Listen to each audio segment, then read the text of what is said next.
Hi hello welcome to జోష్కా Sri studios. అందరూ ఎలా ఉన్నారండి? మళ్ళీ మీ ముందుకైతే మంచి స్టోరీతో వచ్చేసాము.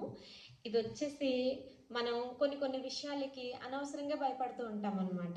ఎవరో భయపడుతుంటే మనం కూడా భయపడుతూ ఉంటాం. ఎందుకు భయపడతామో తెలియదు కానీ రీజను, కానీ భయపడుతూ ఉంటాం. సర్వసాధారణం అనుకోండి. సో అలాంటి దాని గురించి తెలుసుకోవడానికే ఈ చిన్న కథ అనమాట. స్టోరీలోకి వెళ్ళిపోదామా? అనగనగా ఒక రోజు ఒక చీమ వేగంగా పరిగెడుతూ ఉందన్నమాట. ఆ వేగంగా పరిగెడుతున్న చీమకి ఒక ఎలుక ఎదురైంది. చీమ చీమ ఎందుకు అంత వేగంగా పరిగెడుతున్నావు అని అడిగిందనమాట. అడిగితే చీమ చెప్పింది, నాకన్నా పెద్దదైన జంతువు నన్ను తినేయడానికి వస్తుందేమో నన్ను భయపడి నేను పరిగెడుతున్నాను అని చెప్పింది అనమాట.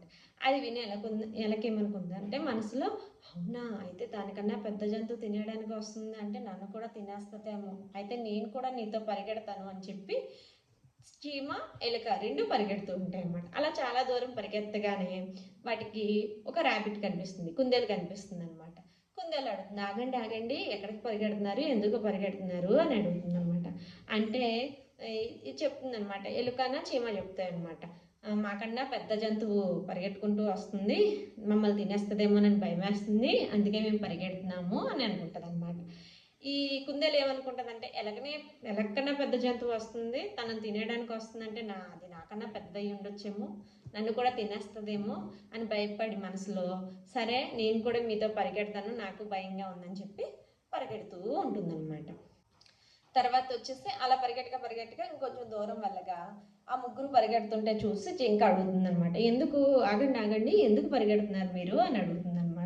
అంటే మూడు చెప్తాయి అనమాట, నాకన్నా పెద్ద జంతువు తినడానికి వస్తుంది, సో భయం వేసి పరిగెడుతున్నాము అంటే జింక అనుకొని నాకన్నా పెద్ద జంతువు ఏమో నన్ను కూడా తినేస్తుందేమోనని నేను పరిగెడతానని చెప్పి వాటితో పాటు పరిగెత్తుకుంటూ వస్తుంది. అయితే కొద్ది దూరం వెళ్ళగా జింక పరిగెట్టలేకపోతుంది అనమాట.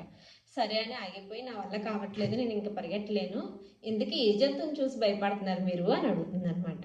అయితే కుందేలుండి ఎలుక వైపు చూస్తుంది, ఎలుకుండి చీమ వైపు చూస్తుంది. అప్పుడు చీమ చెప్తుంది అనమాట, నాకన్నా పెద్దదైనా గండు చీమ నన్ను తినడానికి వచ్చింది, దాన్ని చూసి అది తినేస్తుందేమోనని చెప్పేసి నేను భయపడి పరిగెత్తుకుంటూ వచ్చాను అని అంటుంది అనమాట. అండ్ అప్పుడు జింక కోపం వచ్చేస్తుంది అనమాట.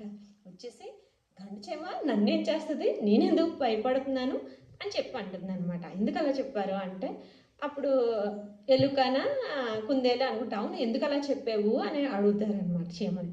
అడిగితే చీమంటది, నేనేమని చెప్పాను, నాకన్నా పెద్దదైన జంతువు నన్ను తినడానికి వస్తుందని చెప్పాను, కానీ మిమ్మల్ని తినడానికి వస్తుందని చెప్పలేదు కదా, మీరు నాతో పాటు పరిగెడుతున్నారు, నాకేం తెలుసు మిమ్మల్ని తినడానికి వస్తుందని మీరు పరిగెడుతున్నారని అని చెప్తుంది అనమాట. అప్పుడు అందరూ వాళ్ళ యొక్క తెలివి తక్కువతనానికి, వాళ్ళు భయపడిన దానికి నవ్వుకుంటారనమాట. సో మన జీవితంలో కూడా అంతేనండి. మన పక్కింటి వాళ్ళు, ఎదురింటి వాళ్ళు, పొరుగింటి వాళ్ళు, లేకపోతే మన రిలేటివ్స్, మన ఫ్రెండ్స్ ఏదో వాళ్ళకున్న ప్రాబ్లం వల్ల భయపడుతూ ఉంటారు. సో అది చూసేసి మనం కూడా భయపడిపోతూ ఉంటాం. వాళ్ళు ఎందుకు భయపడుతున్నారో మనకు తెలియదు, వాళ్ళు భయపడుతున్నారని మనం కూడా భయపడిపోతూ ఉంటాం అనమాట. సో అది, సో అనవసరంగా అవివేకతనంతో భయపడి మనకున్న హ్యాపీనెస్ని దూరం చేసుకోకూడదు. సో దీన్ని బట్టి మనం గ్రహించాలి కదండి.